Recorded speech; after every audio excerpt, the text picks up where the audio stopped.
நாட்டை சூழவுள்ள கடற்பரப்புகளில் நிலவும் சீரற்ற வானிலை காரணமாக பலத்த காற்று மற்றும் கடல் கொந்தளிப்பு ஏற்படக்கூடும் என வளிமண்டலவியல் திணைக்களம் சிவப்பு எச்சரிக்கை விடுத்துள்ளது. இந்த எச்சரிக்கை இன்று காலை 7 மணி முதல் நாளை காலை 7 மணி வரையான 24 மணித்தியாலங்களுக்கு அமுலில் இருக்கும் என தெரிவிக்கப்பட்டுள்ளது. குறிப்பாக மாத்தறையில் இருந்து ஹம்பாந்தோட்டை ஊடாக பொத்துவில் வரையான கடற்பரப்புகளில் காற்றின் வேகம் மணித்தியாலத்திற்கு 60 கிலோமீட்டருக்கும் அதிகமாக அதிகரிக்கக்கூடும் என எச்சரிக்கப்பட்டுள்ளது. இதனால் குறித்த கடற்பரப்புகள் அவ்வப்போது மிகவும் கொந்தளிப்பாக காணப்படக்கூடும் என்பதால் மறு அறிவித்தல் வரை அந்த பகுதிகளுக்கு செல்ல வேண்டாம் என மீனவர்கள் மற்றும் கடல்சார் சமூகத்தினருக்கு அறிவுறுத்தப்பட்டுள்ளது. அதேவேளை மட்டக்களப்பில் இருந்து திருகோணமலை, காங்கேசன்துறை மற்றும் மன்னார் ஊடாக ஸ்லாபம் வரையான கடற்பரப்புகளில் காற்றின் வேகம் மணித்தியாலத்திற்கு 50 கிலோமீட்டர் வரை அதிகரிக்கக்கூடும் என தெரிவிக்கப்பட்டுள்ளது. மேலும் காலையில் இருந்து மாத்தறை வரையான கடற்பரப்புகள்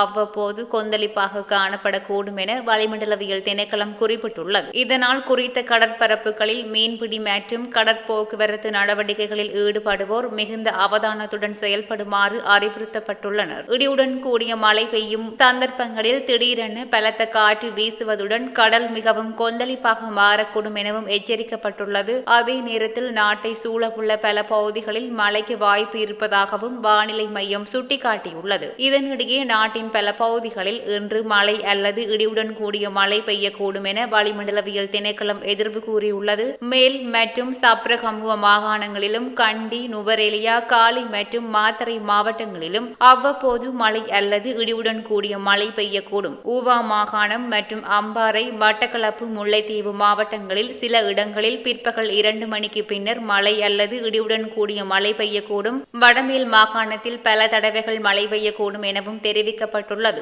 மேலும் வடமத்திய, வடமேல் மத்திய மற்றும் தென் மாகாணங்களிலும் திருகோணமலை மாவட்டத்திலும் அவ்வப்போது மணித்தியாலத்திற்கு 30 முதல் 40 கிலோமீட்டர் வேகத்தில் பலத்த காற்று வீசக்கூடும். இடியுடன் கூடிய மழையின் போது ஏற்படக்கூடிய தற்காலிக பலத்த காற்று மற்றும் மின்னல் தாக்கங்களால் ஏற்படும் ஆபத்துக்களை தவிர்க்க தேவையான முன்னெச்சரிக்கை நடவடிக்கைகளை மேற்கொள்ளுமாறு பொதுமக்களிடம் வளிமண்டலவியல் திணைக்களம் கேட்டுக் கொண்டுள்ளது. குறிப்பாக மீனவர்கள் மற்றும் கடல்சார் சமூகத்தினர் வானிலை தொடர்பான அடுத்தடுத்த அறிவிப்புகளை தொடர்ந்து அவதானித்து கடற்பயணங்களை மிகவும் பாதுகாப்புடன் திட்டமிடுமாறு அறிவுறுத்தப்பட்டுள்ளனர்.